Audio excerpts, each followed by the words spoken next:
My wife died in a sudden accident. A few days later, the notary handed me the keys to a luxury penthouse saying, "It's in your name now." She had strictly forbidden me from asking about her business trips while she was alive. I planned to sell it, but before doing so, I decided to visit. When I opened the door, I froze in shock because sitting in the living room was, "I'm glad to have you here. Follow my story until the end and comment the city you're watching from so I can see how far my story has reached. I never thought I'd be holding keys to a life I didn't know existed." 3 weeks had passed since Ella's funeral, and I was still finding pieces of her scattered throughout our house on Maple Street. Her coffee mug sat unwashed in the sink, a faint lipstick stain on the rim that I couldn't bring myself to scrub away. The morning light filtered through our kitchen window the same way it had for 35 years, but everything felt different now. Empty. Like the house itself was holding its breath, waiting for her to walk through the door with that familiar clicking of her heels on the hardwood floor. I was 60 years old, and for the first time in my adult life, I felt completely lost. The doorbell interrupted my thoughts, cutting through the silence that had become my constant companion. Through the peephole, I saw Mr. Harrison, our family attorney, standing on the porch with a manila envelope clutched in his weathered hands. His expression was unusually serious, even for a man who spent his days dealing with wills and estate planning. "Stephen," he said when I opened the door, his voice carrying that careful tone people use when they're about to deliver news you're not prepared for. "I have something that belonged to Ella, something she specifically requested I give to you after the funeral arrangements were complete." I led him to the living room, the same space where Ella and I had shared countless evenings watching the news, arguing about what to have for dinner, planning vacations we never quite managed to take. The leather couch still held the slight indentation where she always sat, curled up with her legs tucked under her, reading those romance novels she claimed were just mindless entertainment. Mr. Harrison settled into the armchair across from me, the envelope resting on his lap like it contained something dangerous. "Ella came to see me about 6 months ago," he began, his fingers drumming nervously against the manila paper. "She updated her will, but she also left specific instructions about certain assets that weren't included in the main document." My heart started beating faster. In 35 years of marriage, Ella had never hidden anything significant from me. We shared everything: bank accounts, investment decisions, even the password to her email. She was meticulous about transparency, always saying that secrets were the death of any good marriage. "What kind of assets?" I asked, my mouth suddenly, dry. Mr. Harrison opened the envelope and pulled out a set of keys. They were silver, modern-looking, attached to a small rectangular fob with an address printed in neat black letters: Downtown Tower, Unit 2107. Below the address, in Ella's careful handwriting, were the words, "For Stephen. I'm sorry." I stared at the keys, my mind struggling to process what I was seeing. "I don't understand. What is this place?" "It's a luxury apartment downtown," Mr. Harrison said, his voice gentle but measured. "Ella purchased it 8 years ago. The deed is in her name, but according to her instructions, ownership transfers to you immediately upon her death. No probate, no waiting period. It's yours now." 8 years. For 8 years, my wife had owned property I knew nothing about. The woman who couldn't keep a surprise birthday party secret for more than 3 days had somehow managed to hide an entire apartment from me for nearly a decade. "Why?" The word came out as barely a whisper. "Why would she hide this from me?" Mr. Harrison shifted uncomfortably in his chair. I asked her the same question when she first came to me about the purchase. She said it was connected to her business trips, that she needed a place to stay when she was working late in the city. She was very specific about one thing, though. He paused, his gray eyes meeting mine. "She made me promise never to mention it to you while she was alive. Said you weren't supposed to ask about her work travels, that it was better for everyone if certain things stayed private." The business trips. Of course, for 15 years, Ella had taken regular trips to the city, sometimes once a month, sometimes more frequently. She always said they were for her consulting work, helping small businesses with their accounting systems. When I'd try to ask for details about her clients or what exactly she did during these trips, she'd get defensive, saying I was being controlling and that she needed some independence in our marriage. I'd learned to stop asking. "The apartment is fully furnished," Mr. Harrison continued, pulling a folder from his briefcase. "Property taxes are current, utilities are set up for automatic payment from an account Ella maintained separately. She left instructions that you should visit the property before making any decisions about selling it." I took the folder with trembling hands. Inside were property documents, utility bills, even what looked like a floor plan of the apartment. Everything was meticulously organized, just like Ella always kept her paperwork. But seeing her handwriting on documents I'd never known existed felt like discovering love letters written to a stranger. "There's something else," Mr. Harrison said, his voice dropping even lower. "Ella specifically requested that you go to the apartment alone the first time. She said there might be things there that would require privacy to process properly." Things that would require privacy. What could be in that apartment that I couldn't share with our closest friends? What had my wife been hiding that was so sensitive it required complete secrecy? After Mr. Harrison left, I sat in my kitchen holding those silver keys, turning them over and over in my palm. The metal was warm now from my touch, but they felt foreign, like artifacts from someone else's life. Through the window, I could see Mrs. Chen next door watering her garden, living her normal Thursday afternoon while my entire world shifted on its axis. I thought about the last conversation I'd had with Ella just 2 days before the accident. She'd been sitting at this same kitchen table, sorting through her mail with that focused concentration she brought to everything. I'd mentioned that we should start planning a vacation for my upcoming retirement, maybe finally take that trip to Ireland we'd always talked about. She'd looked up at me with an expression I couldn't quite read at the time, something between sadness and relief. "Stephen," she'd said, her voice unusually soft, "there are things about my life that you don't know, things I've been meaning to tell you."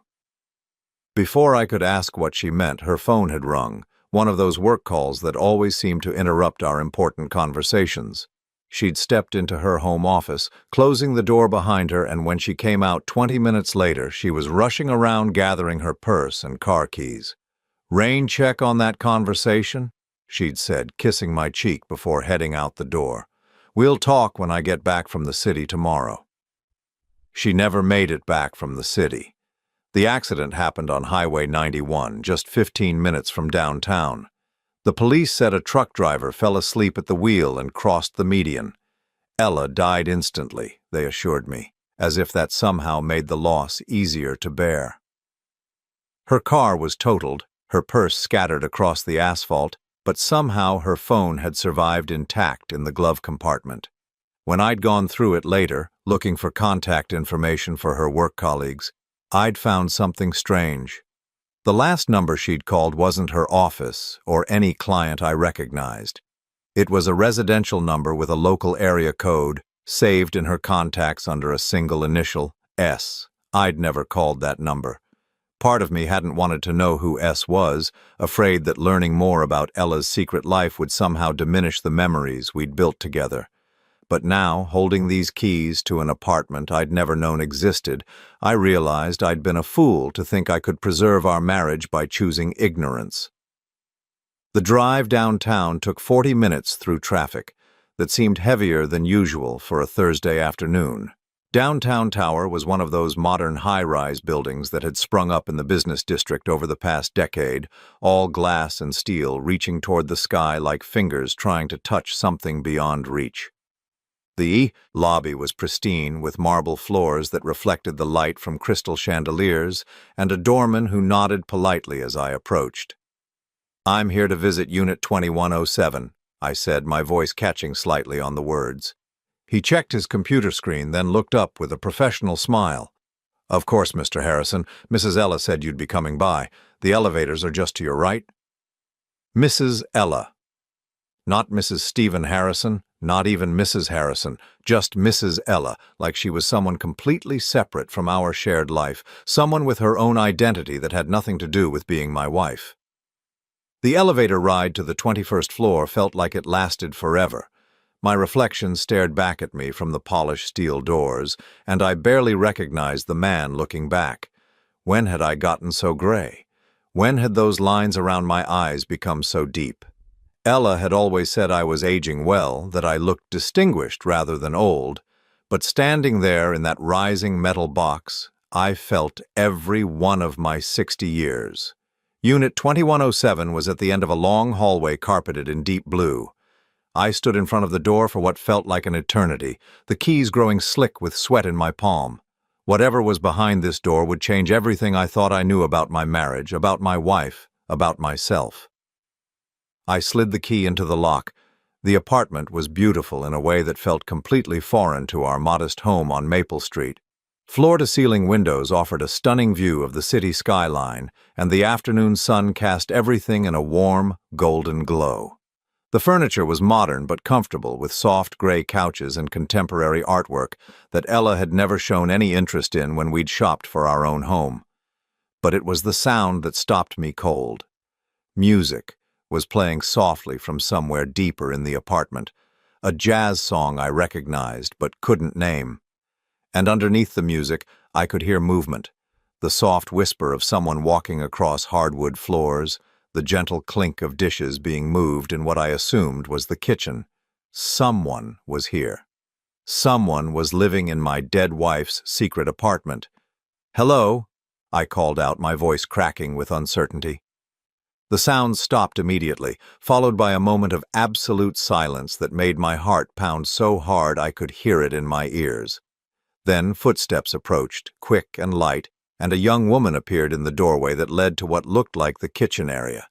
She was maybe 30 years old, with dark hair pulled back in a messy bun, and Ella's green eyes staring back at me with a mixture of surprise and something else I couldn't identify. Recognition, maybe. Or relief. She was wearing a simple white t-shirt and jeans, but around her neck was a necklace I recognized immediately, a small silver locket that had belonged to Ella's grandmother, one she'd claimed was lost years ago. The young woman looked at me for a long moment, her hand moving unconsciously to touch the locket at her throat. When she finally spoke, her voice was soft but steady, with an accent that reminded me of Ella's own careful pronunciation. "You must be Stephen," she said, taking a tentative step forward. "Mom said you'd come eventually." She paused, her green eyes filling with tears that threatened to spill over.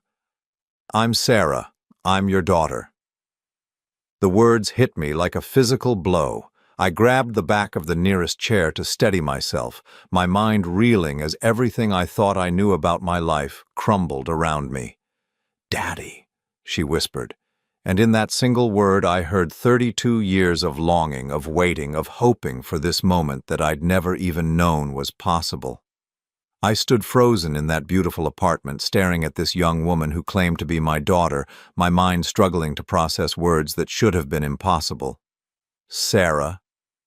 She'd said her name was Sarah, and she was looking at me with Ella's eyes, waiting for some kind of response that I couldn't give, because my entire world had just shifted off its foundation. The late afternoon sunlight streaming through those floor-to-ceiling windows suddenly felt too bright, too warm, like it was exposing secrets that were never meant to see daylight.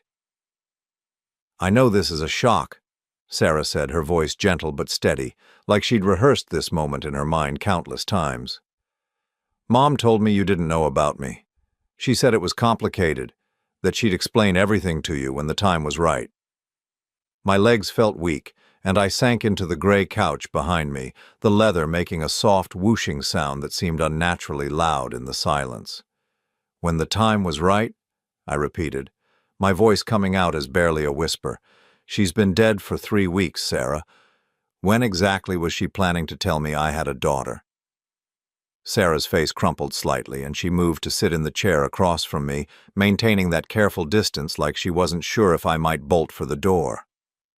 "She said she was going to tell you soon. She'd been talking about it more and more lately, especially after your birthday last month. She said you deserved to know the truth before you retired, that you deserved to make choices about your future with all the information."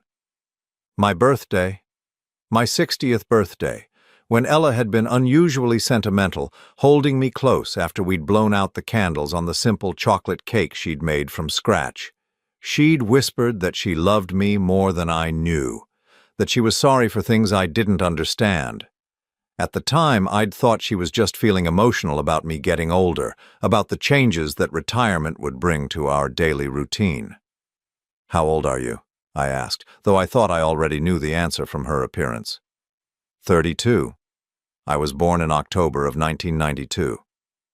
1992. I did the math quickly in my head, my stomach dropping as the timeline became clear. Ella and I had been married for 2 years by then. We'd been trying to have children, going through all the tests and consultations that came with fertility struggles.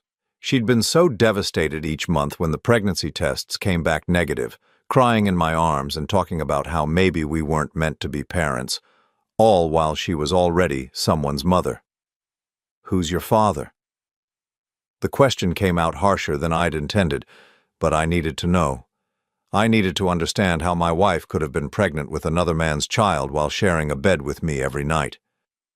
Sarah's expression shifted, becoming more guarded. "His name is Richard. Richard Coleman. Mom met him before she married you, but she thought he wasn't ready to settle down. When she found out she was pregnant, she said she didn't want to trap him into a relationship he didn't want." Richard Coleman. The name meant nothing to me, but I filed it away anyway, adding it to the growing list of things about Ella's life that I'd never known existed. "So she married me instead," I said, the bitter truth of it settling in my chest like a stone. "She married me because I was safe, because I wanted a family, because I was the kind of man who would provide for her and her child." "No," Sarah said quickly, leaning forward in her chair. "That's not how it was. Mom loved you, Stephen. She really did. She said you were the kindest man she'd ever known, that you would have been an amazing father if circumstances had been different." If circumstances had been different, if my wife hadn't been in love with another man, if she'd been honest with me from the beginning, if she'd trusted me enough to tell me the truth about her pregnancy instead of letting me believe we were struggling with infertility together. "Where have you been all these years?" I asked, my voice sounding strange and distant even to my own ears. If Ella was supporting this apartment, if she was living some kind of double life, where were you?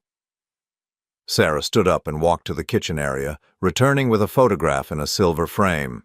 She handed it to me, and I found myself looking at Ella, but not the Ella I knew. This version of my wife looked younger, happier, more relaxed than I'd seen her in years. She was sitting on a park bench with Sarah, who couldn't have been more than 8 or 9, both of them laughing at something outside the camera's view. "I lived with my adoptive parents until I was 18, Sarah said, settling back into her chair. "Mom arranged for me to be placed with a family in Chicago right after I was born. She said it was better that way, that she couldn't give me the life I deserved while she was starting her marriage with you." The photograph trembled in my hands. "But you kept in contact." "She visited when she could.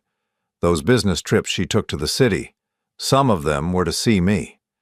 After I turned 18, she helped me get into college, helped me find this apartment when I graduated.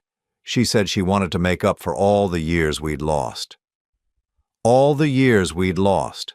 I thought about every time Ella had returned from one of her business trips, how she'd seemed different somehow, lighter but also sadder, like she was carrying some emotional weight I couldn't understand.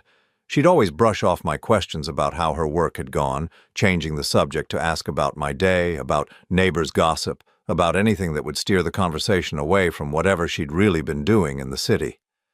"What do you do for work?" I asked, trying to piece together this alternate life my wife had been financing. "I'm a graphic designer. I work mostly with small businesses, helping them with their branding and marketing materials. Mom said she was proud that I'd found a creative career, that I was doing something meaningful." I set the photograph down on the coffee table, my hands shaking slightly. In 35 years of marriage, Ella had never expressed any interest in graphic design or creative fields. She'd been a practical woman, focused on budgets and schedules and keeping our household running smoothly. But apparently, she'd been proud of Sarah's creative pursuits in a way she'd never been able to express about anything in our shared life. "Stephen," Sarah said softly. "There's something else you should see." She disappeared into what I assumed was the bedroom, returning with a cardboard box that looked like it had been handled frequently. The edges were worn soft, and the lid was secured with a piece of ribbon that looked like it had been tied and untied countless times. "Mom left this for you," she said, placing the box on the coffee table between us. "She said if anything ever happened to her, I should give it to you when you came to the apartment. She said it would help you understand." I stared at the box, afraid to touch it. Whatever was inside would be another revelation, another piece of truth that would reshape everything I thought I knew about my marriage. Part of me wanted to stand up, walk out of that apartment, and pretend this conversation had never happened. I could go home to Maple Street, continue grieving my wife as I'd known her, and let this alternate version of our life remain buried with her. But Sarah was looking at me with those green eyes, waiting with the patience of someone who'd been waiting her entire life for this moment. I pulled the ribbon loose and lifted the lid. Inside were letters, dozens of them, maybe hundreds, all in Ella's careful handwriting. The paper was cream-colored and expensive-looking, the kind of stationery Ella had always said was too fancy for everyday use. Some of the letters were addressed to Sarah, others to someone named Richard, and at the bottom of the box was a thick stack addressed simply to Stephen. I picked up one of the letters addressed to Sarah and looked at the postmark. It was from 3 years ago, sent to a Chicago address. With trembling fingers, I unfolded it and began to read. "My darling Sarah, I know you've been asking when you can meet Stephen, and I promise that day will come soon. He's a good man, better than I deserve, probably. But he doesn't know about you, and I've been a coward about telling him. I tell myself I'm protecting him, but the truth is I'm protecting myself. I'm afraid that if he knows about Richard, about you, about all the ways I've been dishonest, he'll leave me, and I can't bear the thought of losing both of you. He talks sometimes about his regrets, about how he wishes we'd had children together. Each time he brings it up, I want to tell him about you, want to show him the photographs I keep hidden in my office drawer. You're so beautiful, sweetheart, so smart and talented. He would love you if he knew you existed. But I'm a coward, and every day that passes makes it harder to find the words." I stopped reading, my vision blurring with tears I hadn't expected. I looked up to find Sarah watching me with an expression of profound sadness. "She loved you," Sarah said quietly. "She was just scared of losing you, of losing me, of everything falling apart if the truth came out." I picked up another letter, this one addressed to Richard. The postmark was more recent, just 6 months ago. "Richard, Sarah is asking about you again. She wants to know if you ever think about her, if you ever wonder what she's like. I don't know how to answer her questions without admitting that I never told you about her either. You probably don't even know you have a daughter. I've been thinking about telling Stephen everything. He's going to retire soon, and I can't keep living this double life forever. Maybe it's time to stop being such a coward about the choices I made 32 years ago. Maybe it's time to let everyone I love know the truth about who I really am. I'm scared, Richard. Scared that Stephen will hate me for the deception, scared that you'll be angry about the daughter you never knew existed, scared that Sarah will realize her mother has been a liar and a coward her entire life." My hands were shaking so badly I could barely hold the letter. I set it down and reached for one of the envelopes addressed to me. The postmark was recent, just 2 months before the accident. "Stephen," I read aloud, my voice catching on each word, "if you're reading this, it means I've finally found the courage to tell you the truth, or something has happened to me before I could. Either way, I need you to know that every day I spent with you was a gift I never deserved. You loved me completely, honestly, and I repaid that love with secrets and lies. I have a daughter. Her name is Sarah, and she's 32 years old, and she's the most wonderful person I've ever known besides you. I should have told you about her from the beginning, should have trusted that your heart was big enough to love a child who wasn't biologically yours. But I was young and scared and convinced that I had to choose between the family I'd created with Richard and the family I wanted to build with you. I chose wrong, Stephen. I chose to lie instead of trust, to hide instead of hope. And now I'm 60 years old, and I don't know how to undo 35 years of deception without destroying everything I love most in this world." I set the letter down, unable to continue reading. The apartment around us felt too quiet, too bright, too full of truths I wasn't ready to hear. "There are more," Sarah said softly. "Letters to all of us, letters she wrote but never sent, letters where she tried to figure out how to fix everything she'd broken." I looked at this young woman, my wife's daughter, my almost daughter, sitting across from me in an apartment filled with evidence of a life I'd never known existed. The worst part wasn't the betrayal or the lies. The worst part was that I could see so much of Ella in Sarah's face, in her gestures, in the careful way she was trying to take care of me, even though I was a stranger to her. "What happens now?" I asked, my voice barely audible. Sarah's eyes filled with tears that she'd been holding back throughout our entire conversation. "I don't know," she whispered. "Mom said you were a good man, that you'd figure out what was right, but I don't want to lose you before I even get to know you." Outside the windows, the city was beginning to light up as evening approached. Somewhere in that sprawling urban landscape was a man named Richard Coleman, who had no idea he had a daughter. Somewhere else was my empty house on Maple Street, where Ella's coffee cup still sat unwashed in the sink, where her impression still marked the leather couch where I'd been planning to spend the rest of my retirement, grieving a woman who'd apparently never really existed. But here, in this bright apartment filled with secrets and revelations, sat Sarah, scared and hopeful and waiting for me to decide whether I was brave enough to love the family Ella had never given me the chance to choose. I spent the night at Sarah's apartment, sleeping fitfully on the gray couch while she insisted I take the space, rather than drive home in my emotional state. Every time I closed my eyes, I saw Ella's handwriting, heard Sarah calling me Daddy, felt the weight of 35 years of marriage crumbling around me like a house built on sand. When I woke up, Sarah was in the kitchen making coffee, moving around the space with the familiarity of someone who'd lived there for years. The morning light streaming through those floor-to-ceiling windows was harsh and unforgiving, making everything feel too real, too permanent. This wasn't a nightmare I could wake up from. "How long have you been living here?" I asked, accepting the mug she offered me. The coffee was strong and bitter, exactly how Ella always made it. "About 4 years," Sarah said, settling into the chair, across from me with her own cup. "After I graduated college, Mom helped me find this place. She said it would be good for me to have some independence, but close enough that she could visit when she was in the city." 4 years.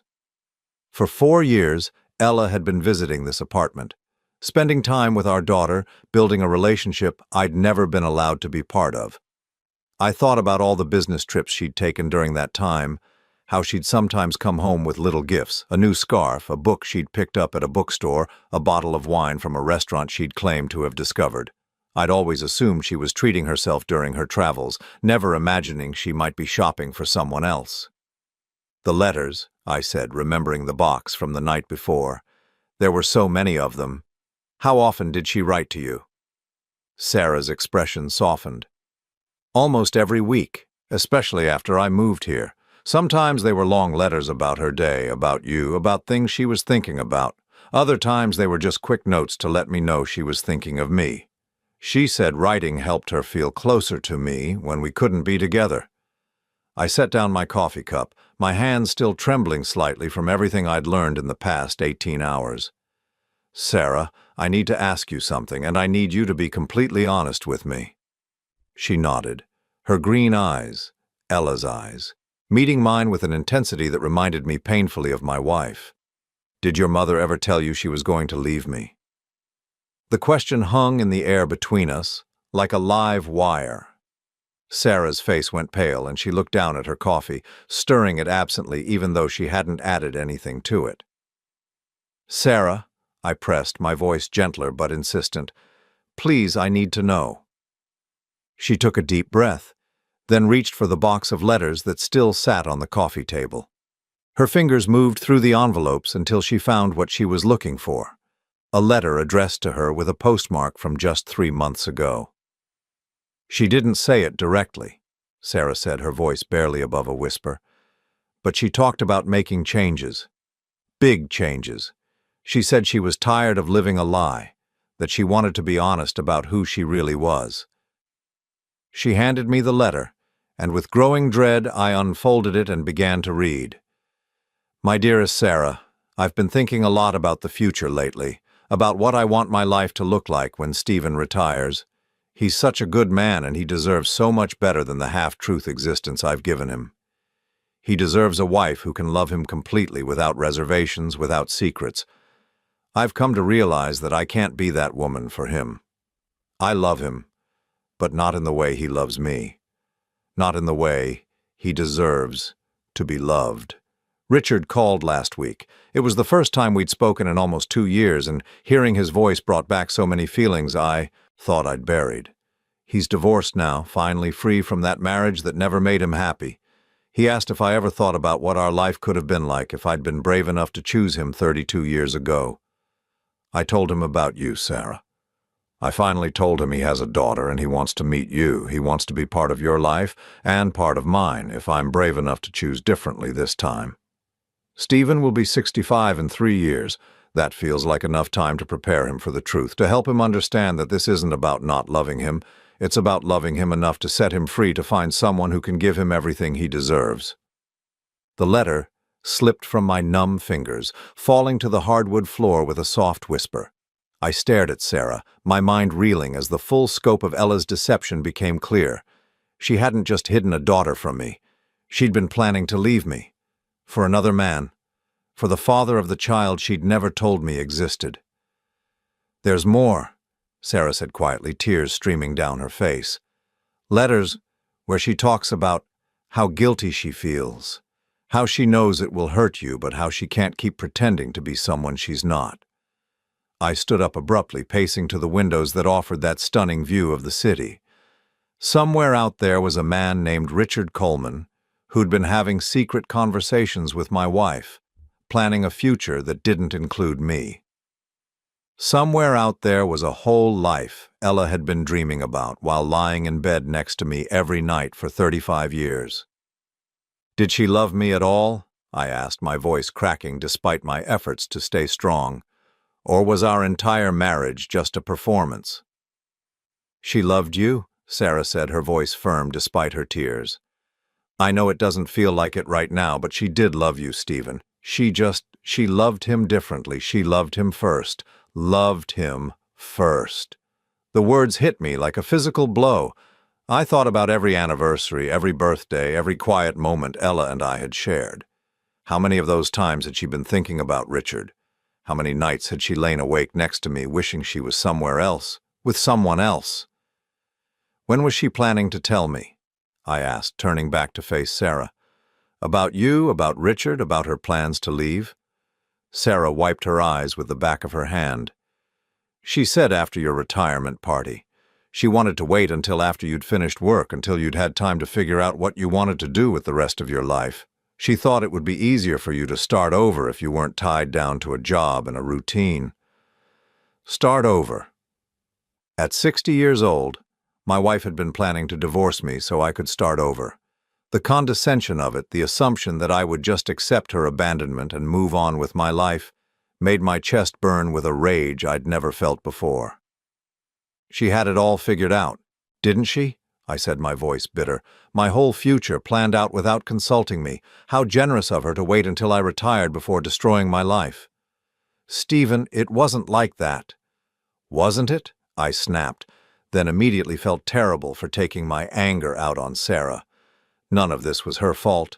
She was as much a victim of Ella's deception as I was. I sank back down onto the couch, suddenly feeling every one of my 60 years. "I'm sorry," I said, rubbing my face with my hands. "I shouldn't have yelled at you. This isn't your fault." Sarah moved to sit beside me on the couch, close enough that I could smell her perfume, something light and floral that reminded me of Ella. "She was scared," she said softly. "In her last few letters, she kept talking about how terrified she was of hurting you, of losing you completely. She said she'd been a coward for so long that she didn't know how to be brave anymore." I picked up another letter from the box, this one addressed to Richard, and dated just 1 month before the accident. "Richard, I told Sarah about our conversation, about your desire to be a family. She's excited to meet you, but she's also worried about Stephen. She's gotten attached to the idea of him being her father, even though they have never met. She says she doesn't want to choose between the two of you. I don't know how to tell her that choosing might not be up to her. Stephen isn't going to forgive this, Richard. When he finds out about the 35 years of lies, about you, about Sarah, about my plans to leave him, he's not going to want anything to do with any of us.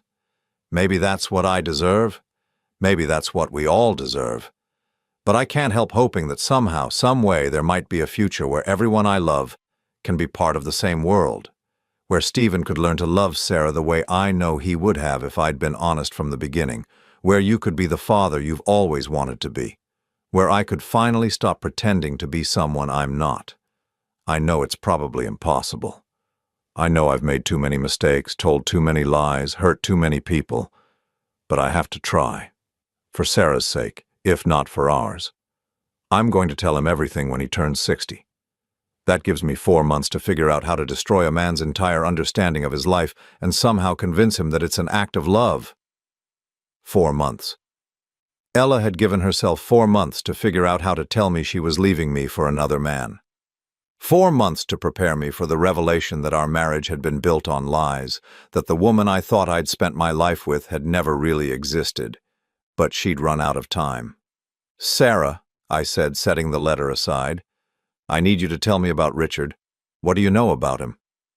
Her expression became guarded again. Not much. Mom didn't talk about him very often, and when she did, she always seemed sad. She said he was an artist, a sculptor, I think, and that he lived somewhere outside the city. She said he was passionate and creative and everything she thought she couldn't have when she was young. An artist. A sculptor. Everything I wasn't. I was a practical man, an accountant who'd spent 40 years helping other people manage their money and plan for their futures. I'd never created anything beautiful, never inspired anyone the way artists could. I was safe, reliable, boring. The kind of man a woman settled for when she couldn't have what she really wanted. Did she ever bring him here, to the apartment? No, Sarah said quickly. This was our space, mine and Mom's. She said it was important to keep some things separate until she figured out how to bring everyone together. Bring everyone together. Like we were all just pieces on a chessboard that she could move around according to her grand plan. Like my feelings, my life, my future were just variables in an equation she was trying to solve. My phone buzzed with a text message. I almost ignored it, but something made me check the screen. The number wasn't in my contacts, but the message made my blood run cold. Stephen Harrison, this is Richard Coleman. We need to talk. I know about the apartment, and I know about Sarah. Ella promised me certain things before she died, and I intend to collect on those promises. Meet me tomorrow at 2 p.m. at Miller's Diner on 5th Street. Come alone. I stared at the phone, my hands shaking. Sarah noticed my expression and leaned over to read the message. "Oh, God," she whispered, "he knows you found us." Richard Coleman. The man Ella had loved first, loved differently, loved enough to plan a future with. The man who apparently thought he was entitled to something now that Ella was dead. The father Sarah had never known who wanted to collect on promises made by my deceased wife. Tomorrow at 2 p.m. I would meet the man Ella had chosen over me. The man she'd been planning to spend the rest of her life with while I grew old alone, wondering where I'd gone wrong. But first, I needed to understand exactly what Ella had promised him, and what it was going to cost me to keep the only family I had left. Miller's Diner had been a fixture on 5th Street for as long as I could remember, one of those timeless places with red vinyl booths and black and white checkered floors that somehow managed to survive while sleeker establishments came and went around it. I arrived 15 minutes early, choosing a booth in the back corner where I could see the front door and have some privacy for what I knew would be a difficult conversation. I ordered coffee I didn't want and sat there turning the cup in my hands, watching condensation form on the sides while I tried to prepare myself for meeting the man Ella had loved more than me. What do you say to someone who represents everything you never were, everything your wife wished you could have been? At exactly 2 p.m., the door chimed, and I knew immediately it was him. Richard Coleman was nothing like what I'd expected. He was tall and lean, with salt and pepper hair that looked like he'd run his fingers through it and clothes that managed to look both expensive and carelessly worn. There was an artistic confidence in the way he moved, a sense of someone comfortable in his own skin in a way I'd never been. He spotted me in the corner booth and walked over with purpose, sliding into the seat across from me without invitation. Up close, I could see the lines around his eyes, the weathering that comes from a life lived without the careful planning that had defined mine. He was handsome in a rugged way that probably appealed to women who wanted excitement, adventure, passion, everything Ella had never found with me.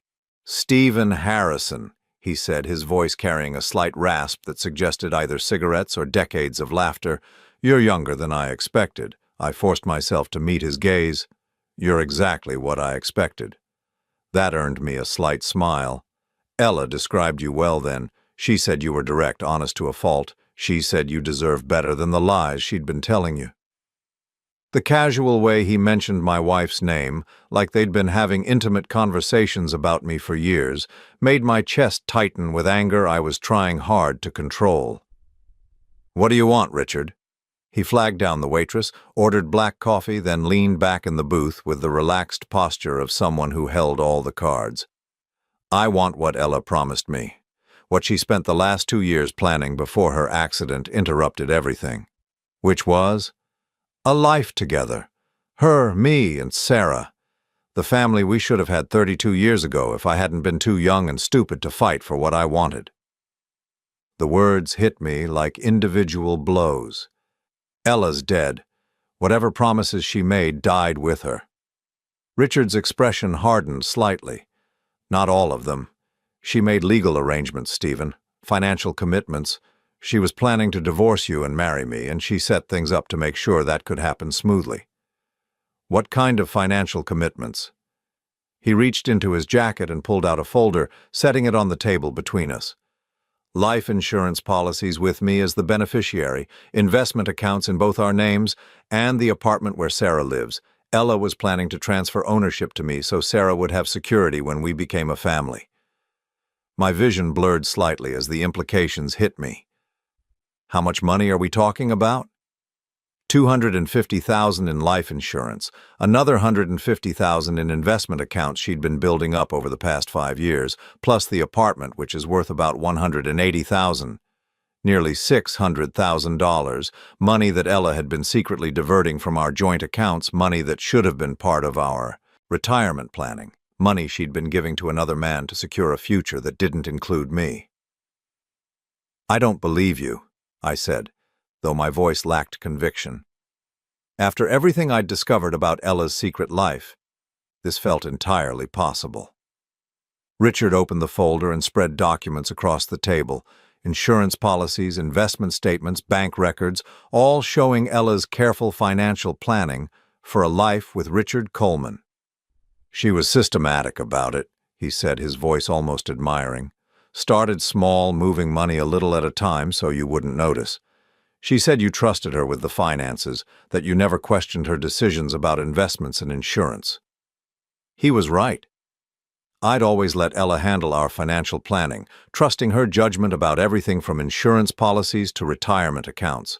She'd been so good with numbers, so careful about our future. I'd never imagined she was planning a future that didn't include me. "This is fraud," I said, picking up one of the insurance documents. "She couldn't name you as beneficiary without my knowledge."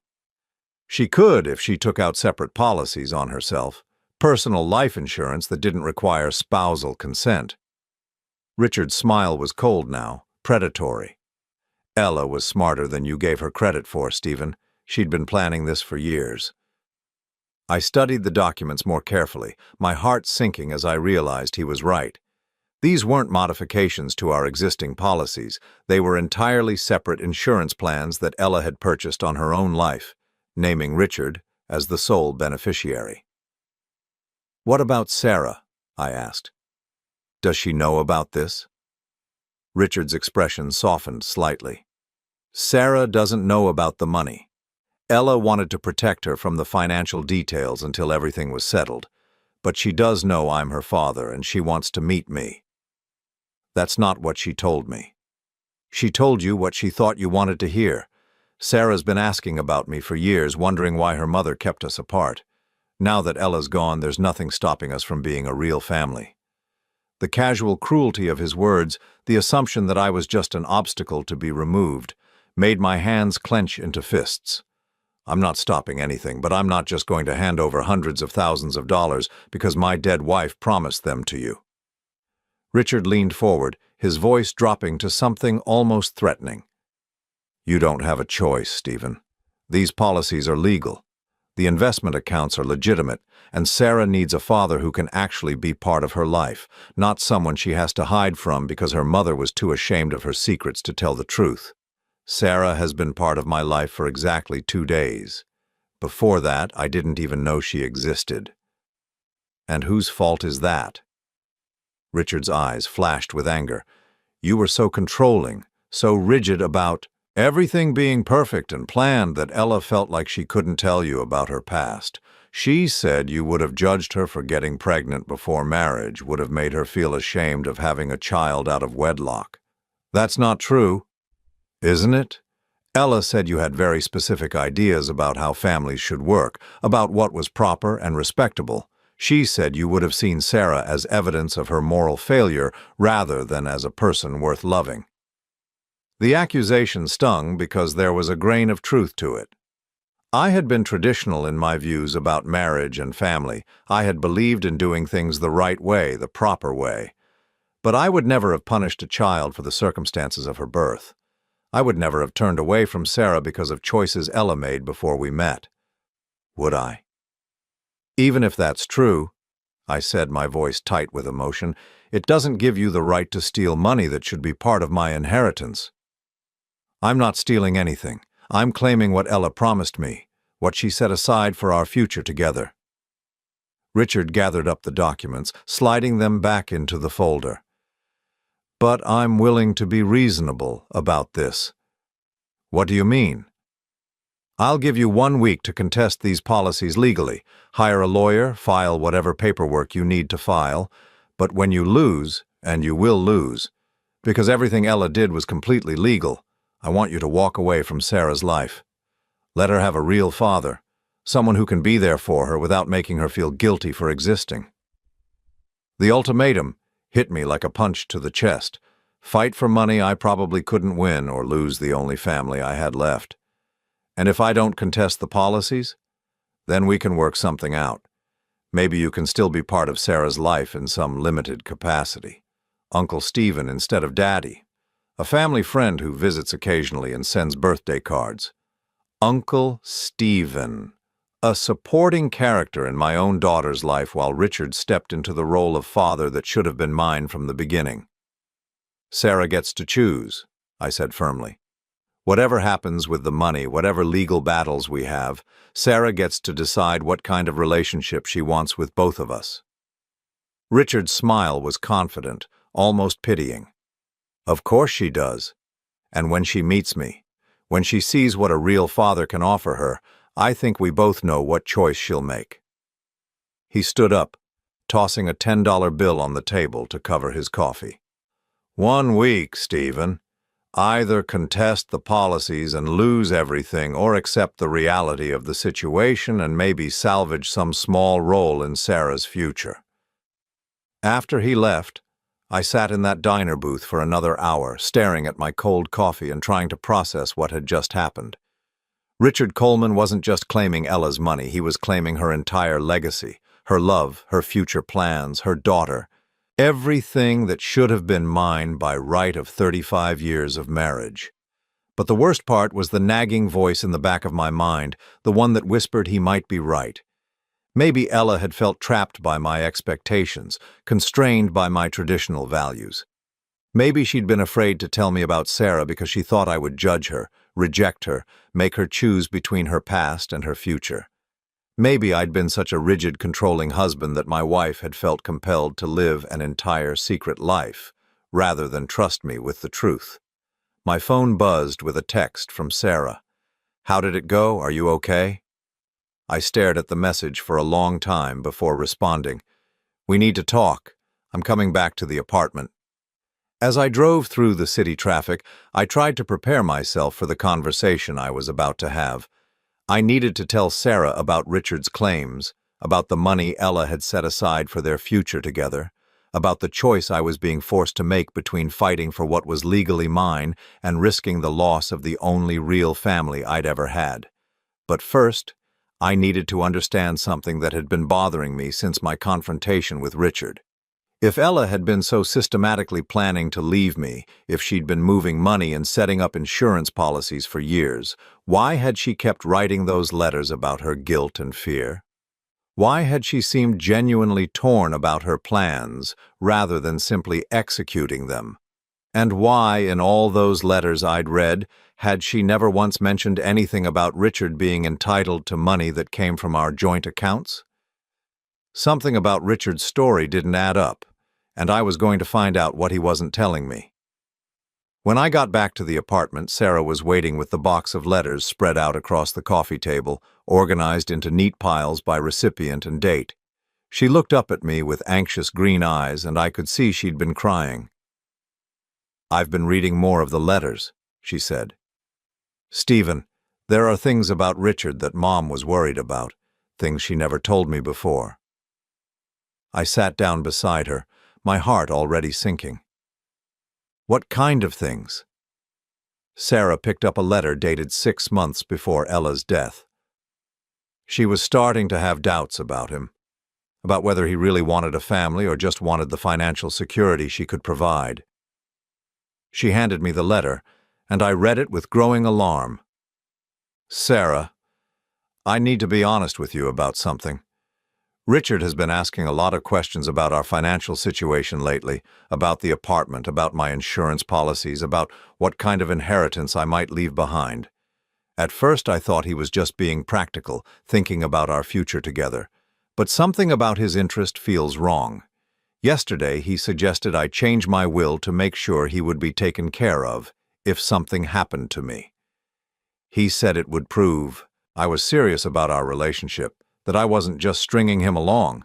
I told him the apartment was already taken care of, that you would always have a place to live. But he said that wasn't enough, that a man needed security if he was going to uproot his entire life for love. I'm starting to wonder if I've been a fool, Sarah. What if Richard doesn't really love me? What if he's just been telling me what I wanted to hear because he sees an opportunity for financial gain?" The letter slipped from my hands. I looked at Sarah, who was watching me with an expression of growing dread. "There are more letters like this," she said quietly. The closer she got to telling you the truth, the more worried she became about Richard's motives. In her last letter to me, she said she was thinking about calling everything off, about confessing to you and trying to rebuild your marriage instead. Her last letter, written just weeks before the accident that had killed her. "Sarah," I said, my voice barely above a whisper, "I think Richard Coleman has been lying to both of us." Sarah and I spent the next 3 hours going through every letter in that box, laying out a timeline of Ella's relationship with Richard that painted a very different picture than the one he'd presented at the diner. What had started as rekindled romance had gradually transformed into something that made Ella increasingly uncomfortable. "Look at this one," Sarah said, handing me a letter dated 4 months before the accident. "She's starting to question everything." I read Ella's careful handwriting, my anger building with each word. "Richard called again today asking about the life insurance policies.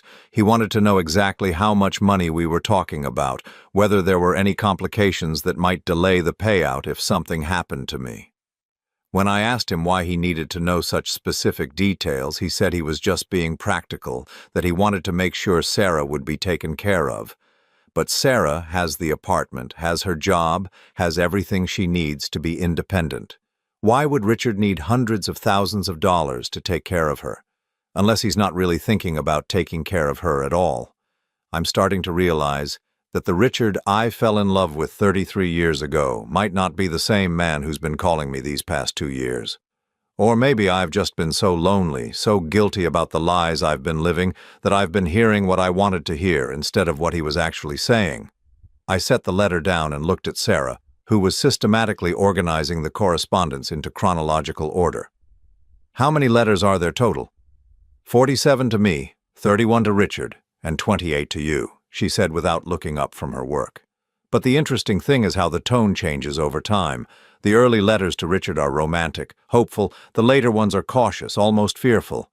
Fearful of what? Sarah handed me another letter, this one dated just 6 weeks before Ella's death. I made a terrible mistake today. I told Richard about Stephen's retirement account, about the pension he'll receive when he stops working. Richard's reaction was immediate and intense. He wanted to know if there was a way to access those funds as part of a divorce settlement.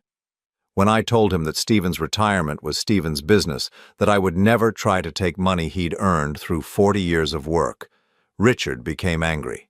He said I was being naive, that I owed it to our future family to secure every advantage I could. That's when I realized Richard doesn't just want me. He wants the financial security that comes with me. He wants access to everything Stephen and I have built together, everything we've saved for our future. I told him I needed time to think. He said I'd already had 33 years to think, that it was time to act. The conversation ended badly, with him hanging up on me when I wouldn't commit to pursuing Stephen's retirement funds. I don't know what to do. I've created such a mess with my lies and secrets. I've hurt Stephen with my deception, I've confused Sarah about her future, and now I've apparently given Richard the impression that I'm some kind of financial windfall he can exploit. Maybe the best thing I can do is tell Stephen everything and let him decide whether our marriage is worth salvaging. Maybe honesty, even this late, is better than continuing to live a lie that's only getting more complicated. 6 weeks, I said, my voice hollow. She was planning to tell me everything 6 weeks before she died. Sarah nodded, tears streaming down her face. And look at this. She handed me what appeared to be the last letter Ella had written, dated just 1 week before the accident. Stephen, if you're reading this, it means I finally found the courage to tell you the truth about Sarah, about Richard, about all the ways I've failed as your wife. I know you have every right to hate me, to divorce me, to never speak to me again. I've lied to you for our entire marriage, and I don't expect forgiveness. But I need you to know that I've changed my mind about leaving you for Richard. These past few months have shown me that what I thought was love was really just guilt and nostalgia. Richard wants something from me that has nothing to do with love and everything to do with money and security. You, Stephen, have loved me for 35 years without asking for anything in return except honesty, the one thing I've never been able to give you. You've been faithful, kind, supportive, and patient even when I didn't deserve any of those things. I know it's probably too late to save our marriage. I know that learning about Sarah and the years of deception will hurt you in ways I can't undo. But I want to try. I want to tell you about our daughter and hope that your heart is big enough to love her the way I know you would have from the beginning. I want to introduce you to Sarah and see if we can build the family we should have had all along. As for Richard, I've decided to cut all contact with him. I've already begun the process of changing the insurance policies back to your name, where they should have been all along. The apartment will remain Sarah's, but everything else, the investments, the savings, the future I've been planning, that belongs to you. It's always belonged to you. I love you, Stephen. I've always loved you. I just haven't always known how to show it in a way that was honest and true. I hope it's not too late to learn. Your wife, Ella. I finished reading the letter with shaking hands, my vision blurred with tears I could no longer hold back. Ella had been planning to come clean, to choose me, to try to rebuild our marriage with truth instead of lies. She'd been planning to cut Richard out of her life entirely, but she died before she could do any of it. Stephen, Sarah said softly, the insurance policies Richard showed you, I don't think they're legitimate. If Mom was planning to change them back to your name, if she'd already started that process. I wiped my eyes and tried to think clearly. We need to call the insurance companies directly, find out exactly what policies exist and who the current beneficiaries are. What if Richard was lying about everything? What if there are no policies naming him as beneficiary? The possibility hit me like a revelation. What if Richard's confident demands at the diner had been based on forged documents? What if he was gambling that I wouldn't know enough about Ella's finances to challenge him? My phone buzzed with a text message. Richard's number appeared on the screen. Have you made your decision? I need an answer by tomorrow afternoon. Sarah's future depends on what you choose. I showed the message to Sarah, who read it with growing anger. "He's threatening you," she said. "He's trying to use me as leverage to get money he's not entitled to." I stood up and walked to the windows, looking out over the city where somewhere Richard Coleman was waiting for my response. He thought he held all the cards, thought he could intimidate me into giving up everything Ella had meant to leave me. He thought he could steal my inheritance and my daughter with a combination of legal threats and emotional manipulation. He was wrong. "Sarah," I said, turning back to her, "I need to ask you something important. If it turns out that Richard has been lying about the insurance policies, if there's no legal obligation for me to give him anything, what kind of relationship do you want with him?" She was quiet for a long moment, staring down at her hands. 2 days ago, I would have said I wanted to know my biological father, that I'd been waiting my whole life to meet him.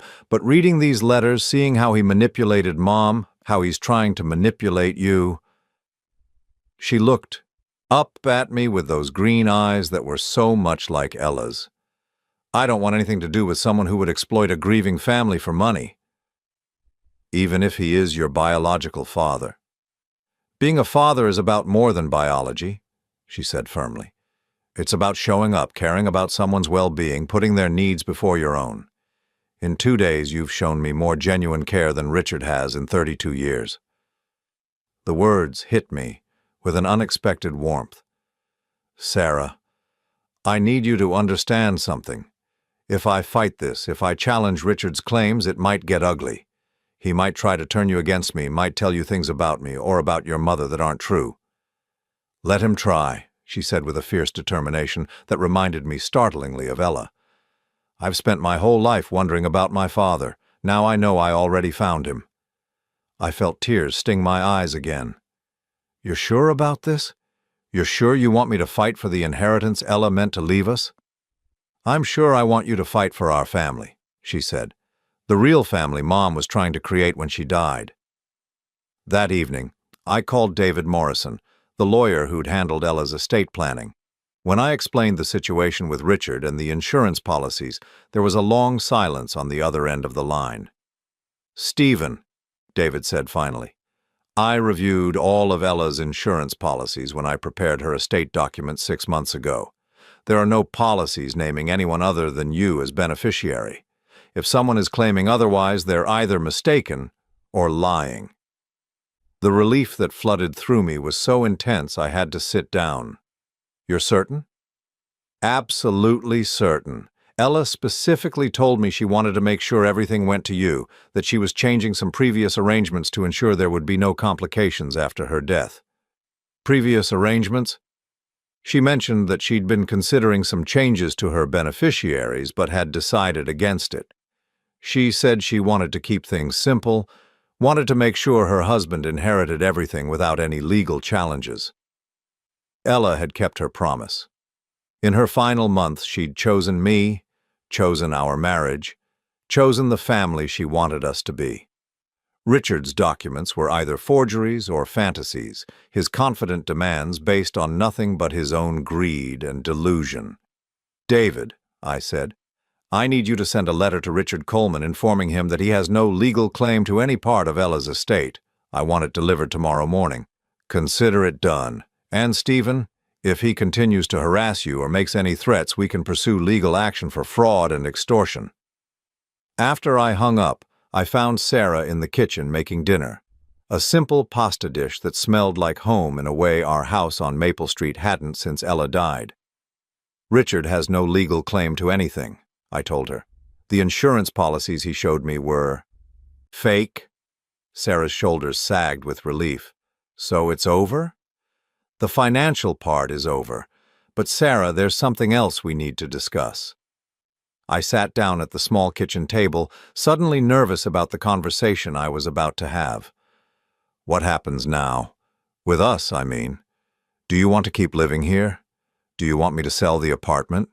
Do you want to try to build some kind of relationship, or would you prefer to just stay in touch occasionally?" She turned off the stove and came to sit across from me. "What do you want, Stephen?" The question caught me off guard. For 35 years, I'd been focused on what Ella wanted, what would make her happy, what would keep our marriage stable. I'd rarely asked myself what I actually wanted. I want a family, I said honestly. I want to learn everything about you, your interests, your dreams, your fears, your favorite movies and foods and books. I want to know what makes you laugh and what makes you cry. I want to be the father I would have been from the beginning if I'd been given the chance. Sarah smiled, the first genuinely happy expression I'd seen from her since this whole ordeal began. I want that too, but Stephen, I don't want you to feel obligated to take care of me because of some guilt about Mom's secrets. I want you to choose me because you actually want me in your life. I do want you in my life, I said without hesitation. Not because of obligation or guilt, but because you're smart and strong and kind, and because I can see so much of the best parts of your mother in you. I want you in my life because you called me Daddy, and it felt like coming home. We sat there looking at each other across that small table, two people who'd been strangers 48 hours ago, but who were choosing to become family despite all the pain and deception that had brought us together. There's one more thing, I said. I'm selling the house on Maple Street. Too many memories, too many reminders of a life that was built on lies. I want to start over somewhere new. Where will you go? I smiled.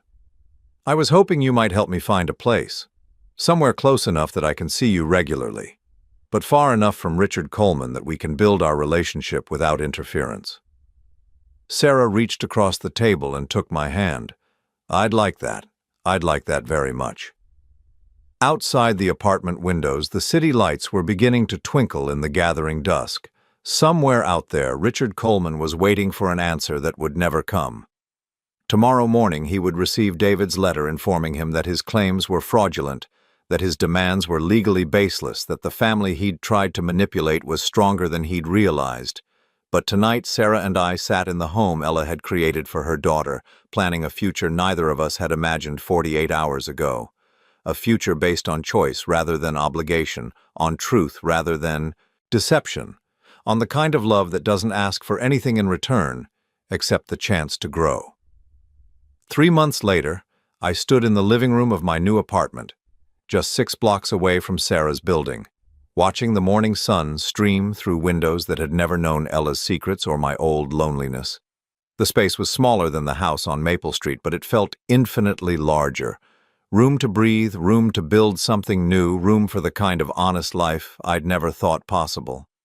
The doorbell rang, and I opened it to find Sarah holding a box of pastries and wearing the kind of smile that had become precious to me in ways I was still learning to articulate.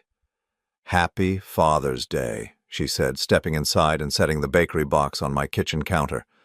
"I know it's not official yet, but I thought we should practice." Father's Day. I'd spent 60 years never imagining I'd celebrate it as anything other than a son calling his own father. Now here was Sarah, choosing to mark the day with me, even though we'd known each other for less than 4 months, even though the legal adoption wouldn't be final for another few weeks. "You didn't have to do anything special," I said, though I couldn't stop smiling as I watched her move around my kitchen with the easy familiarity of someone who belonged there. "Yes, I did," she said firmly. "Do you know how long I've wanted to buy Father's Day gifts? 32 years, Stephen. I'm not missing this opportunity." She handed me a wrapped package, her eyes bright with excitement and nervousness. Inside was a framed photograph I'd never seen before. Ella holding a baby Sarah in what looked like a hospital room, both of them looking directly at the camera with expressions of pure love. "I found it in Mom's papers," Sarah explained. "She kept it hidden for all these years, but I think she always hoped that someday you'd get to see it, that someday we'd all be a family together."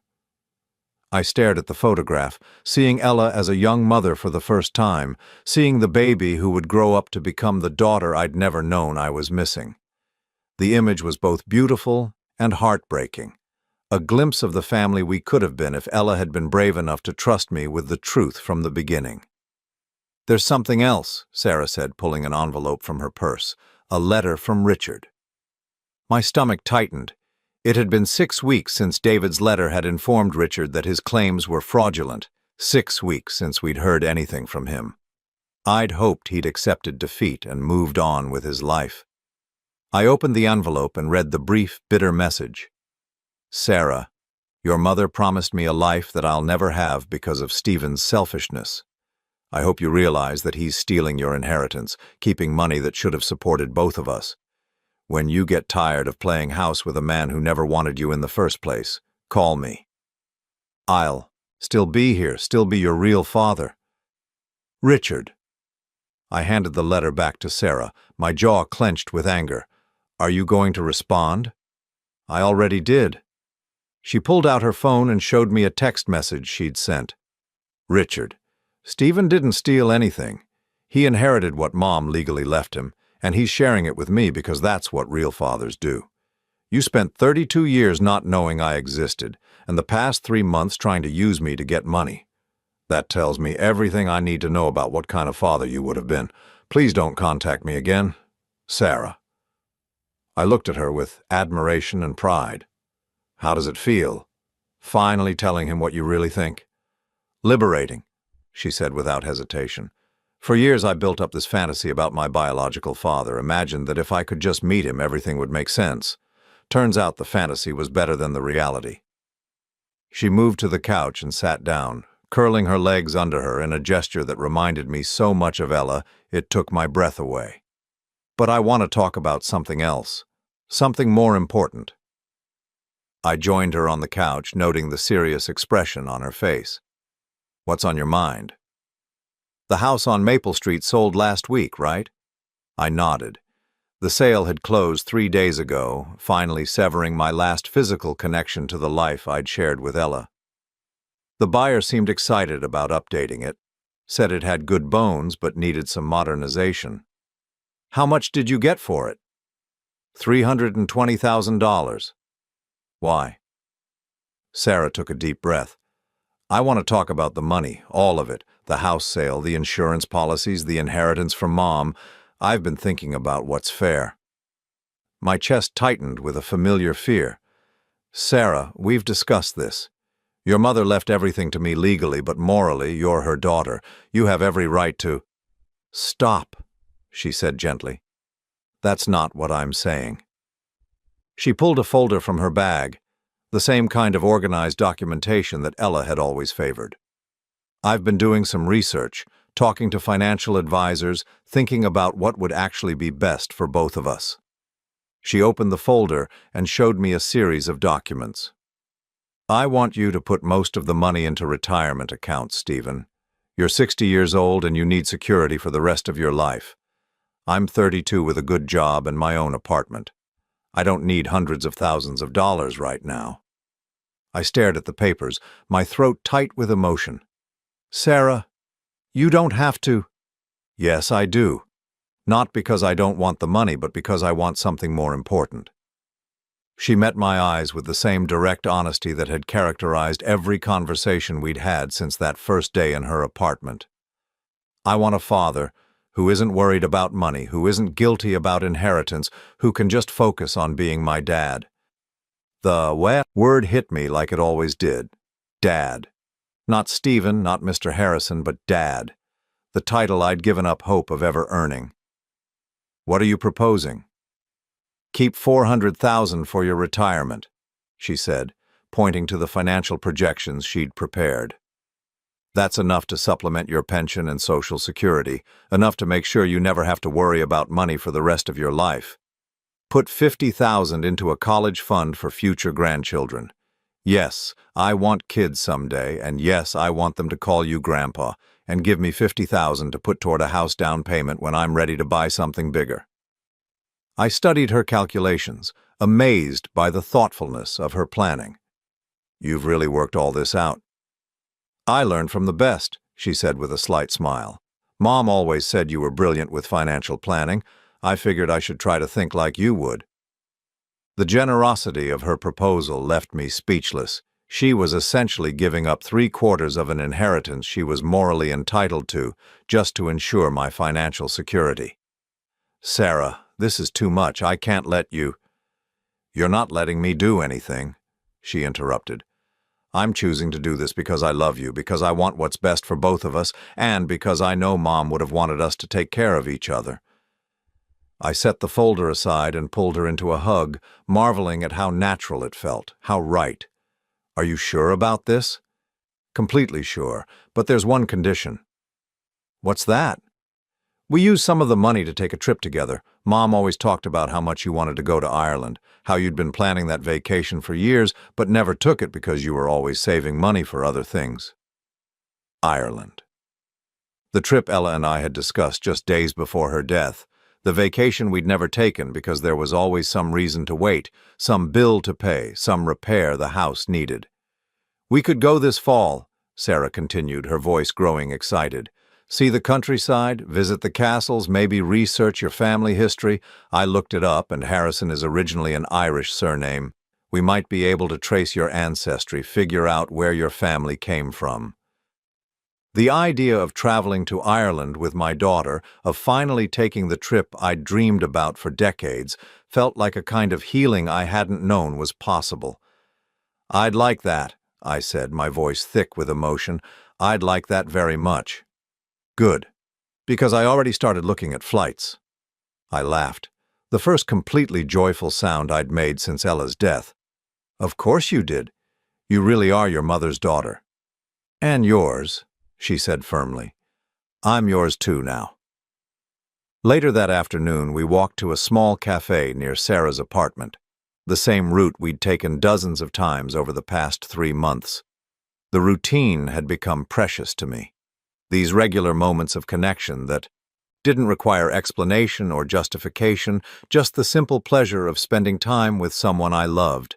As we sat at our usual table by the window, Sarah pulled out another envelope, this one bearing official letterhead. The adoption papers came through, she said, sliding them across the table to me. It's official now. Legally, officially, you're my father. I looked at the documents that made what had been true in my heart official in the eyes of the law. Sarah Elizabeth Harrison. My daughter, in every way that mattered. How does it feel? She asked, echoing the question I'd asked her about Richard's letter. Like coming home, I said honestly. Like everything I've been through, the lies, the deception, the pain. It was all worth it because it led me to you. She reached across the table and took my hand. Mom would be happy, you know. About us, about this. In her last letters, she kept talking about how much she hoped you and I could become a family. She said it was the one good thing that might come from all her mistakes. I thought about Ella, about the woman who'd kept so many secrets but who'd also given me the greatest gift I'd ever received. Despite all the lies, despite all the ways she'd hurt me, she'd also made it possible for me to become a father.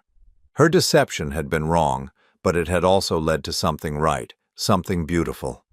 I forgive her, I said, surprising myself with the words. I forgive your mother for all of it, the lies, the secrets, the plans to leave me, because if she hadn't made all those choices, I never would have found you. Sarah's eyes filled with tears. She loved you, Dad. In her own complicated way, she really did love you. I know, I said, and for the first time, I truly meant it. And I love you. Not because you're hers, not because of guilt or obligation, but because you're you, because you're smart and kind and brave, and because you chose to be my daughter when you didn't have to. We sat there in comfortable silence, watching the late afternoon sun slant through the cafe windows, two people who'd found each other in the wreckage of secrets and lies and had chosen to build something new together. My phone buzzed with a text from David Morrison. Retirement accounts are set up. Ireland Trip Fund is established. Everything's exactly as you and Sarah requested. Congratulations on the adoption. I showed the message to Sarah, who grinned with satisfaction. So it's really done, she said. New life, new family, new future. New everything, I agreed. And Sarah, thank you. For what? For choosing me. For calling me Dad. For giving me the chance to be the father I always wanted to be. She squeezed my hand. Thank you for choosing me back. Outside the cafe windows, the city continued its daily rhythm, full of people living their complicated lives, keeping their secrets, making their choices. Somewhere out there, Richard Coleman was probably still bitter about the inheritance he'd never actually been entitled to. Somewhere else, other families were struggling with their own webs of deception and disappointment. But inside that small cafe, Sarah and I sat planning our trip to Ireland, talking about the house she wanted to buy someday, making the kind of easy conversation that comes naturally to people who've chosen to love each other without conditions. I was 60 years old, starting over with a daughter I'd known for 4 months and a future that bore no resemblance to anything I'd planned. It should have been terrifying. Instead, it felt like the beginning of the life I was always meant to live. Honest, open, built on choice rather than obligation. The inheritance Ella had left me wasn't just money or property. It was the chance to become the man I'd never had the courage to be. A father, a protector, someone who could love completely without fear of betrayal. And as I watched my daughter plan our adventures with the same meticulous care her mother had brought to her secrets, I realized that sometimes the most precious gifts come wrapped in the most painful discoveries. Sometimes you have to lose everything you thought you wanted to find everything you actually needed. Sometimes the family you choose is more real than the family you're born into. And sometimes love really is enough to build something beautiful from the ashes of something broken.